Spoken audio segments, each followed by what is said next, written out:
Welcome to J8 SOFTECH. Let us discuss about SAP ABAP interview question and answer. What is transfer request in SAP?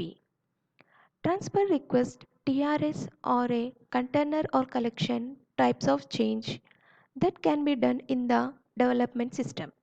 Also, the information related to the request category types of change. The target system and the purpose of transport will be recorded. Transfer requests are also called change request.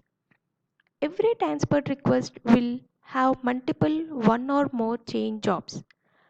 Change task. Task will be stored inside a TR in the same way as multiple files will be stored in same folder. TR will be realized only one after the completion, release, detection of all the tasks inside a TR. Change task is an object list that has gone through a modification by specific user. Each task must be assigned to and realized by a single user only.